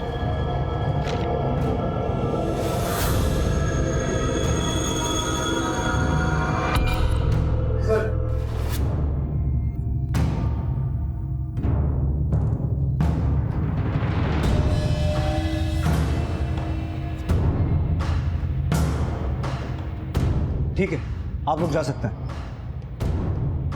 सर ये ठीक नहीं हो रहा है हमारे साथ। नवल जी बात को समझने की कोशिश कीजिए। लल्लन को जमानत कोर्ट ने दी है, हम उसमें कुछ नहीं कर सकते हैं। लेकिन हाँ, अगर मानसी को उसी ने गायब किया है तो हम उसे छोड़ेंगे नहीं। एक 10 साल की बच्ची अपने ही मोहल्ले से गायब हो चुकी है। पुलिस भी लगातार 3 दिनों से उसे ढूंढने की कोशिश कर रही है, लेकिन अभी तक उसका कुछ भी पता नहीं लगा पाई है। यहाँ तक इस केस के मुख्य आरोपी ललन को भी छोड़ दिया गया है। मानसी के पिता नवल ओझा एक स्कूल चलाते थे और उनकी बेटी मानसी का गायब होना पूरे शहर की चर्चा बन गया।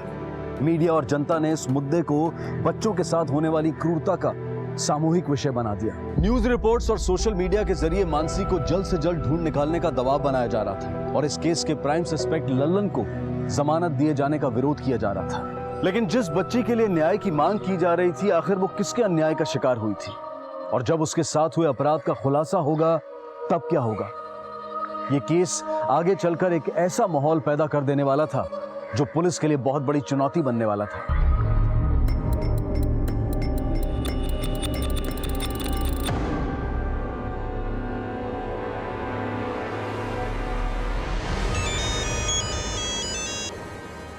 हेलो, तुम्ही ने गायब किया है ना हमारी मानसी को? ये क्या कह रही हो तुम? मैं मानसी को क्यों उठाऊंगा? क्यों गायब करोगे ये तुम भी जानते हो और हम भी। बस ये बताओ किया है या नहीं? अरे मैं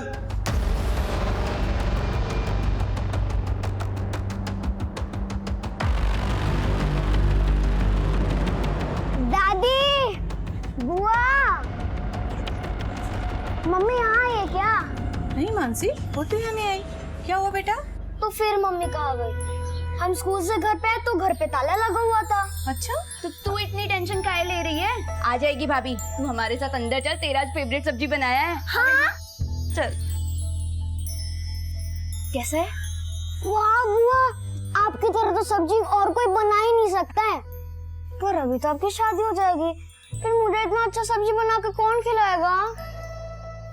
ठीक है, ऐसा करते, आप ना हमें सब्जी बनाना सिखा दो। हम तुमको सिखाएंगे?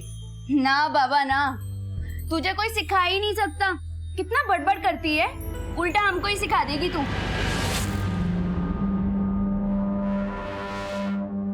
हमें मीडिया और जनता दोनों का भरोसा जीतना है। मानसी मिसिंग केस में हमें कोई कसर नहीं छोड़नी है। मानसी के परिवार के दोस्त और दुश्मनों के अलावा इस केस में कोई तीसरा एंगल भी हो सकता है। ये kidnapping, rape, child trafficking, abduction किसी भी एंगल से की गई हो सकती है। सभी हिस्ट्री शीटर्स को राउंड अप करो, अपने खबरियों का नेटवर्क एक्टिव करो, मानसी के परिवार से जुड़ी हर एक इन्फॉर्मेशन निकालो।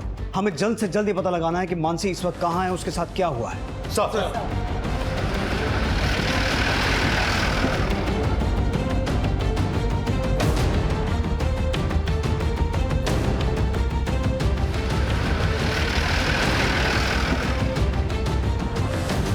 और अब आखिरकार वो खबर सामने आने वाली थी जो पुलिस, परिवार, मीडिया और जनता सबको सकते में डाल देने वाली थी।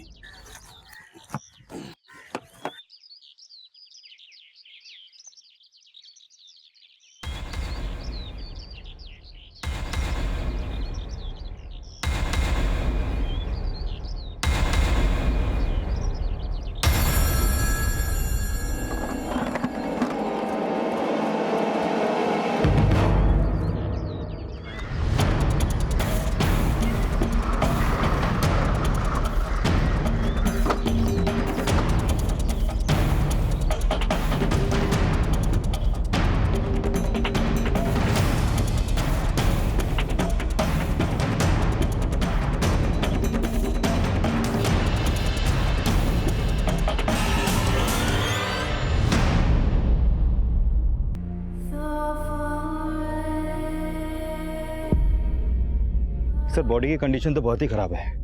देख के लगता है कि बच्ची के साथ रेप किया गया है और शायद इसके ऊपर एसिड भी फेंका गया है। सर, पहले जब हमने इस तालाब में सर्च किया था, यहाँ पर कोई भी बॉडी नहीं मिली थी, लेकिन जैसे ही ललन रिहा हुआ, ये बॉडी हमें यहाँ पर मिली। सर, कहीं बच्ची के रेप और मर्डर में ललन का कोई कनेक्शन तो नहीं? ललन को उठाओ और किसी भी तरीके उसका मुंह खुलवाओ और ललन का डीएनए सैंपल मानसी की स्वैब से मैच करवा के देखो। Okay sir.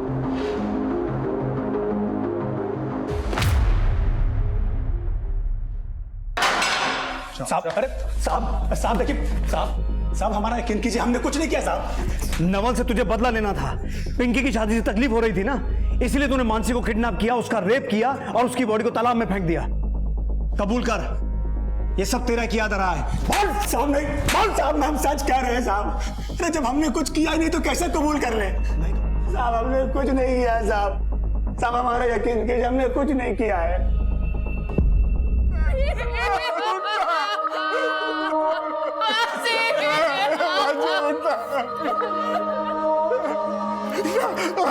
कितना पैसा खिलाया वो तुमको?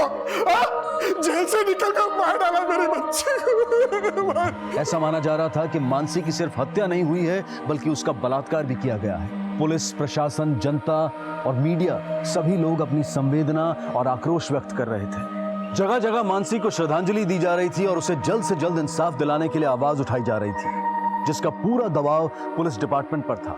पटना के SP Rishikesh Sinha Mansi murder case की तहकीकात कर रहे थे और पुलिस टीम से इस हत्याकांड का संज्ञान ले रहे थे। वही तो मैं आपसे जानना चाहता हूँ कि इस केस में लल्लन ही आपका प्राइम सस्पेक्ट है या आपने और भी कुछ इन्वेस्टिगेशन की है?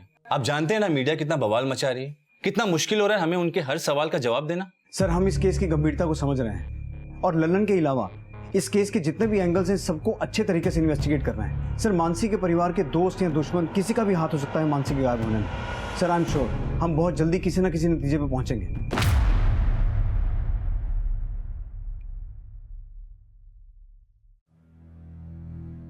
मानसी रुको, रुक शैतान, रुक। बहुत परेशान करती है ना। हाँ हाँ हाँ हाँ, कहाँ है? इधर आओ, इधर आओ, इधर आओ।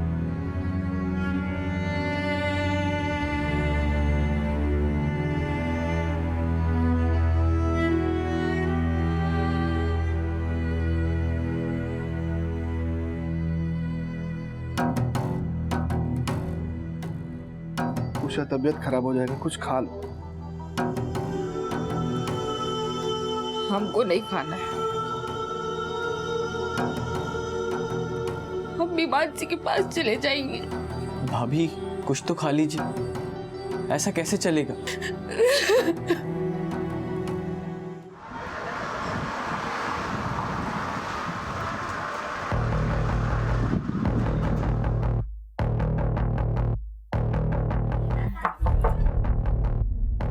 नवल जी और उषा जी से कुछ बात करनी है।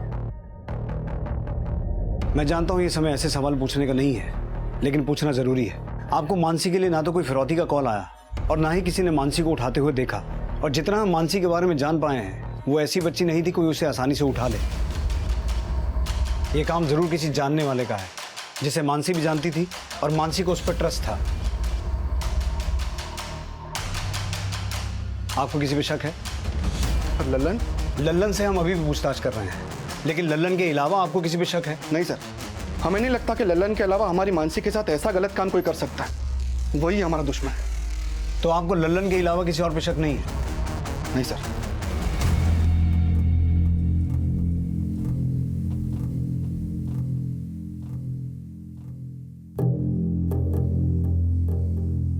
ये भी तो हो सकता है कि लल्लन की जगह कोई और ही दुश्मन हो। कहीं पिंकी ने तो। पिंकी को इसमें मत घसीटो उषा। क्यों ना घसीटू? ये सब जो हुआ है पिंकी की वजह से हुआ है। हमारी मानसी ने पिंकी की कीमत चुकाई है। पिंकी का दोष नहीं है इसमें उषा। हो सकता है हमारी मानसी की तकदीर ही खराब। हाँ, तकदीर खराब थी उसकी, तभी उसे तुम जैसा बाप मिला।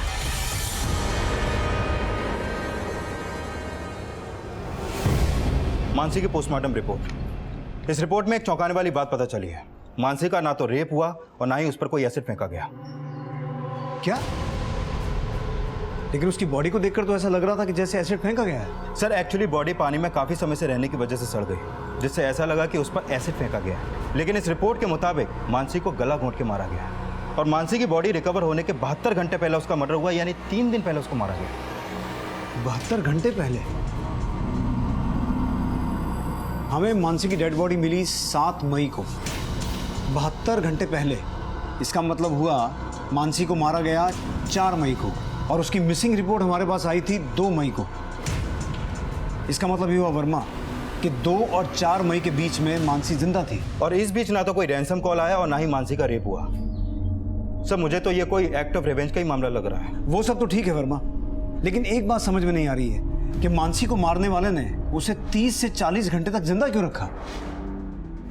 कहीं मानसी की मौत का कनेक्शन मानसी की बुआ पिंकी की शादी से तो नहीं है? शायद मानसी को मारने वाला पिंकी की शादी खत्म होने का इंतजार कर रहा था। मुझे तो ये मामला कुछ और ही लग रहा है। वर्मा, मानसी से जुड़ी हर एक्टिविटी के बारे में पता करो और मानसी के परिवार की पूरी हिस्ट्री निकालो। और सबसे जरूरी बात, ये पता करो कि पिंकी की शादी से किस किस की जिंदगी अफेक्ट हो सकती थी। सर, पुलिस को अब लग रहा था कि मानसी की हत्या का कनेक्शन उसकी बुआ पिंकी की शादी से हो सकता था, लेकिन पोस्टमार्टम रिपोर्ट ने इस बात को खारिज कर दिया कि मानसी का बलात्कार हुआ था और उस पर एसिड फेंका गया था। लेकिन प्रेस, सोशल और इलेक्ट्रॉनिक मीडिया पर अब भी ये खबरें चल रही थी और पुलिस की भूमिका पर सवाल उठाए जा रहे थे। मानसी मर्डर केस को लेकर पब्लिक में आक्रोश दिन ब दिन बढ़ता जा रहा है। जितनी डिले आपकी इन्वेस्टिगेशन होगी, उतना ही ज्यादा गुस्सा पुलिस डिपार्टमेंट को बर्दाश्त करना होगा। I realise that sir, but I have a strong feeling कि ये केस जैसा दिखाई दे रहा है, असल मामला उससे ज़्यादा पेचीदा है, क्योंकि मानसी के हत्यारे ने मानसी को मारने से पहले 36 से 40 घंटे तक इंतजार किया, उसके बाद उसे मारा। यानी आप ये कहना चाहते हैं कि मानसी का मर्डर उसके बुआ की शादी से रिलेटेड है? सर ऐसा हो भी सकता है और नहीं भी, हम दोनों ही एंगल्स को अच्छे से इन्वेस्टिगेट कर रहे हैं। पर सर उससे भी बड़ी दिक्कत ये आ रही है कि मीडिया और पब्लिक में ये अफवाह फैल गई है कि मानसी के साथ रेप हुआ था और उसे एसिड से जलाकर मारा गया है, जबकि पोस्टमार्टम रिपोर्ट में ये दोनों ही पॉसिबिलिटीज रूल आउट हो गई थी। सर मुझे ऐसा लगता है कि पब्लिक को शांत करने के लिए हमारे लिए ये क्लैरिफाई करना बहुत ज़रूरी है कि ना तो मानसी का रेप हुआ था और ना ही उसे एसिड से जलाकर मारा गया। So you want me to organize a press conference? No sir, मैं पर्सनली मीडिया और पब्लिक से एक अपील करना चाहता हूँ, जिसके लिए मुझे आपकी परमिशन चाहिए। ओके। कुछ दिनों पहले 10 साल की मासूम बच्ची मानसी की हत्या हुई और जिस बेरहमी से उसे मारा गया वो एक बहुत बड़ा अपराध है। पुलिस मानसी के कातिलों को पकड़ने के लिए हर संभव प्रयास कर रही है। पुलिस मानसी और उसके परिवार के साथ खड़ी है, लेकिन कुछ बातें हैं जिन्हें क्लियर करना बहुत जरूरी है। पोस्टमार्टम रिपोर्ट के हिसाब से ना तो मानसी के साथ रेप हुआ था और ना ही उस पर एसिड फेंककर उसे जलाया गया था। मानसी की बॉडी डीकम्पोज हो गई थी और डीकम्पोज होने की वजह से उसकी स्किन सड़कर काली पड़ गई थी, ना कि एसिड की वजह से। भैया हमें तो लगता है ये पुलिस लल्लन और उसके भाई के साथ मिलकर कोई साजिश कर रही है, उन्होंने इनको पैसा खिलाए हैं। सच तक पहुंचने के लिए हमें सच की जरूरत है, इसलिए मैं आप सबसे अपील करता हूं कि पुलिस को अपना काम करने दें, अफवाहों पर ध्यान ना दें। हमें ऐसा लगता है कि मानसी की हत्या मानसी के परिवार से बदला लेने के लिए की गई है, इसलिए हम सबको मिलकर मानसी के हत्यारों को पकड़ना है। मैं सीनियर इंस्पेक्टर अभिमन्यु सिंह आप सबसे और मानसी के परिवार से पूरे सहयोग की उम्मीद रखता हूं। जय हिंद।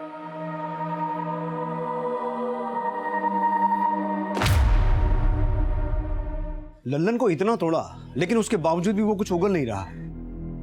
हो ये भी सकता है वर्मा कि मानसी के परिवार की लल्लन से दुश्मनी का फायदा उठाकर मानसी के परिवार से जुड़े किसी दोस्त या दुश्मन ने कांड किया हो और उसे ऐसा लग रहा हो कि हमारा शक लल्लन पे जाएगा। सर मैंने मानसी के बारे में पता किया, वो बहुत ही नटखट थी, वो किसी को भी कुछ कह दिया करती थी जिससे लोगों को बुरा लगता था। हो सकता है मानसी ने उस दिन किसी को कुछ कह दिया हो और उसे बुरा लगा हो और ऐसा काम कर दिया हो। लेकिन सर मानसी 10 साल की बच्ची थी, क्या वो अपनी बातों से किसी को इतना अफेंड कर सकती थी कि कोई उसे इतनी बेरहमी से मार? वर्मा आजकल लोग छोटी से छोटी बात को लेकर भी मर्डर कर देते हैं। पता करो मानसी के इस स्वभाव की वजह से किसको इतनी तकलीफ हो सकती है कि वो उसे इतनी बेरहमी से मरवा दे। अपने खबरियों को काम पे लगाओ, क्योंकि हमें मानसी से जुड़े हर एक आदमी की हर एक डिटेल को खंगालना है। Okay sir. पुलिस पर अब दोहरी जिम्मेदारी थी, एक तरफ मानसी के कातिलों को पकड़ना और दूसरी तरफ शहर में शांति बनाए रखना। इस केस से जुड़ी हर छोटी से छोटी खबर एक ब्रेकिंग न्यूज की तरह फैल रही थी और पुलिस को अब इस केस में एक अहम जानकारी मिली। पिंकी हो जा। हाँ सर वही, उसका नवल के स्कूल किसी लाइब्रेरियन के साथ चक्कर चल रहा था और दोनों कांड करते हुए पकड़े गए थे। जब ये बात नवल को पता चली तो उसने बहुत हंगामा करा और तो और उस लाइब्रेरियन को बेइज्जत करके जॉब से बाहर भी निकाल दिया। मतलब लल्लन और वो लाइब्रेरियन दोनों पिंकी के प्यार में थे और मानसी को किडनैप करके रखा गया 36 घंटे तक, मतलब पिंकी की शादी पूरी होने तक। इसका मतलब है वर्मा, किडनैपर का मोटिव मानसी को नुकसान पहुंचाना नहीं बल्कि पिंकी की शादी को रुकवाना था। और जब ऐसा नहीं हुआ तो किडनैपर ने मानसी को मार दिया, शायद गुस्से में या डर में। पता करो ये लाइब्रेरियन कौन है।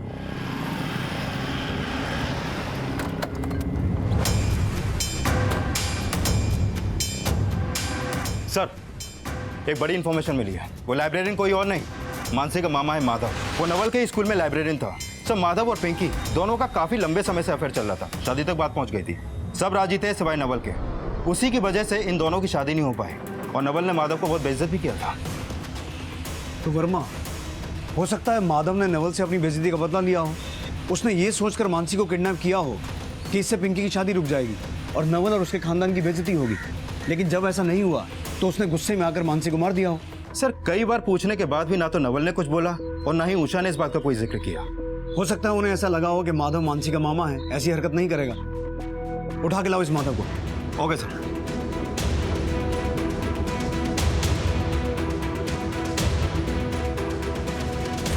साहब ये कैसी बातें कर रहे हैं आप? मैं मानसी का मामा हूँ, मैं उसे कैसे मार सकता हूँ? ये रिश्तों की दुहाई कहीं और जाके देना। हमने तो माँ को अपनी सगी बेटी को मारने के जुर्म में गिरफ्तार किया है। अब सच सच बोल, ये सब तेरा किया धरा है ना? तू नवल से बदला लेना चाहता था क्योंकि उसने तेरी शादी पिंकी से नहीं करवाई, इसलिए तूने मानसी को किडनैप किया ताकि पिंकी की शादी रुक जाए और नवल और उसके खानदान की बदनामी हो। लेकिन जब पिंकी की शादी नहीं रुकी तो तूने गुस्से में आके मानसी को मार दिया। बोल, यही सब हुआ था ना? सर ऐसा कुछ नहीं हुआ। मानसी मेरी भांजी थी और रही बात पिंकी की, वो मुझसे प्यार करती थी, लेकिन जीजा जी ने हमारी एक नहीं सुनी। जीजा जी हम पिंकी को कहाँ पसंद है कहाँ नहीं ना वो हम देख लेंगे, पर तुम इस घर के आसपास भी कहीं दिखे ना तो समझ लो तुम्हारे जीवन का आखिरी दिन होगा। हमारे साथ साथ जीजा जी ने पिंकी का भी दिल तोड़ दिया। प्यार करती थी मुझसे और अब उसकी जबरदस्ती शादी करा दी गई। लेकिन तू नहीं चाहता था कि पिंकी की शादी हो। इस सारे कांड में पिंकी ने भी तेरा साथ दिया ना? नहीं सर, उस दिन के बाद से मेरी हिम्मत ही नहीं हुई कि मैं जीजा जी के खिलाफ जाकर पिंकी से बात करूं। तो इसका मतलब ये हुआ कि सारा कांड तूने अकेले ही किया है? नहीं सर, मैंने कुछ नहीं किया।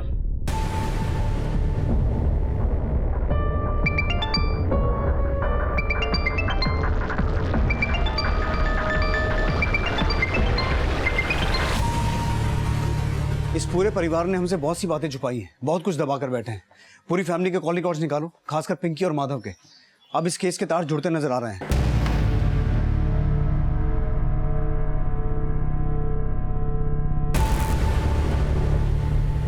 लेके आए इन दोनों को। सर।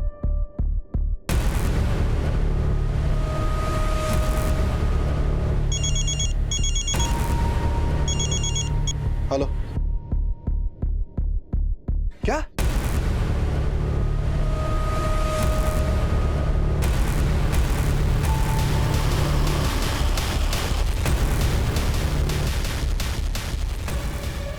चाची? चाची? अरे दूर हटिए, दूर हटिए, चाची है हमारी, अरे हमारी चाची है, चाची है हमारी। ये चल क्या है? पहले हमारी बहन को ले गए, अब हमारी माँ को ले गए। हाँ यार, हो क्या रहा है? अरे दादाजी!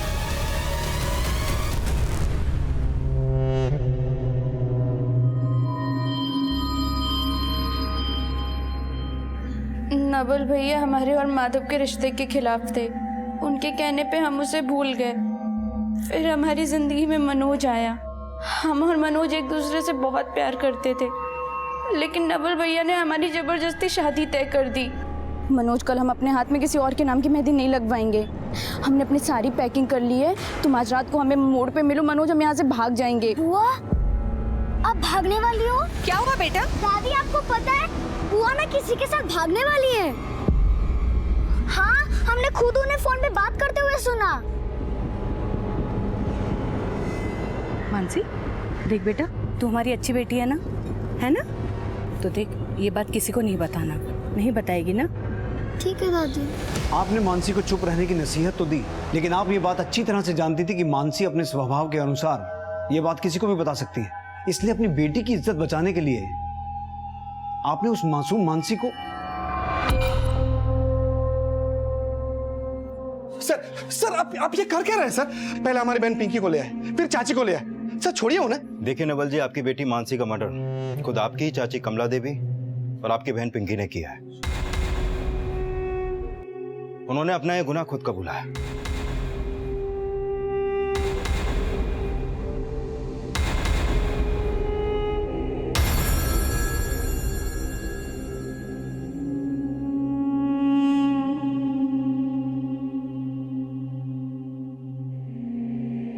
सर,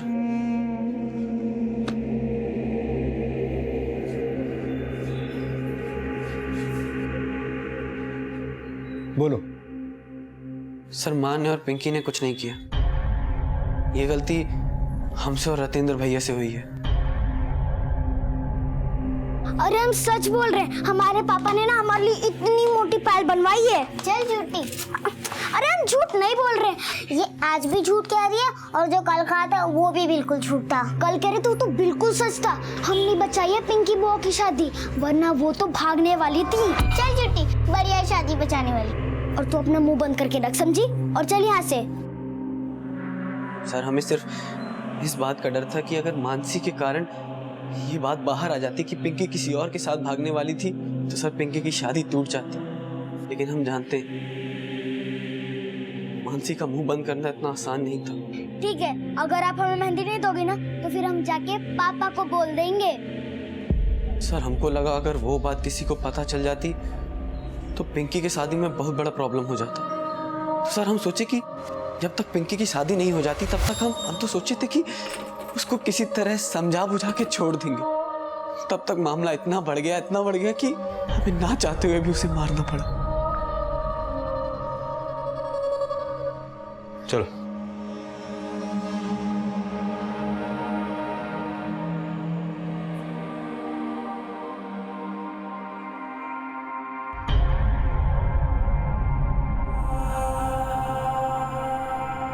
वो हमें कुछ नहीं बोले थे, लेकिन हमें उन पे शक हो गया था।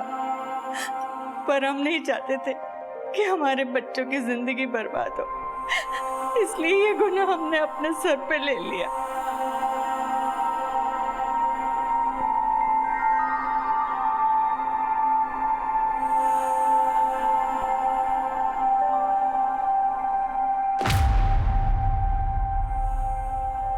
पिंकी की शादी को बचाने के लिए उसके दोनों भाइयों ने जो अपराध किया, वो शादी भी उनके अपराध और पिंकी की नासमझी की भेंट चढ़ गई। पिंकी के पति ने पिंकी से तलाक लेने का फैसला कर लिया। पिंकी अगर चाहती तो उसकी जिंदगी अब भी पटरी पर आ सकती थी, लेकिन मानसी और उसके मासूम सपने उड़ान लेने से पहले ही ध्वस्त हो गए। और मानसी के पिता नवल को हमेशा इस बात का मलाल रहेगा कि उसके पिता होने का फर्ज उसके भाई होने के फर्ज से हार गए। सच को समझदारी से स्वीकार कर लेने में ही भलाई है, क्योंकि जब सच से डर कर झूठ और गलत का सहारा लिया जाता है तो सिर्फ और सिर्फ अपराध का जन्म होता है। इसी विचार के साथ अब मैं अनूप सोनी आपसे विदा लेता हूं। फिर मुलाकात होगी अगले एपिसोड में एक और चौंका देने वाले केस के साथ। तब तक अपना और अपने परिवार का ख्याल रखें और देखते रहें क्राइम पेट्रोल सिटी क्राइम्स। सबक एक को सीख हम सबको। जय हिंद। क्राइम पेट्रोल्स के और भी दिलचस्प कहानी देखने के लिए हमारे चैनल को सब्सक्राइब करें और बेल आइकॉन दबाना न भूलें।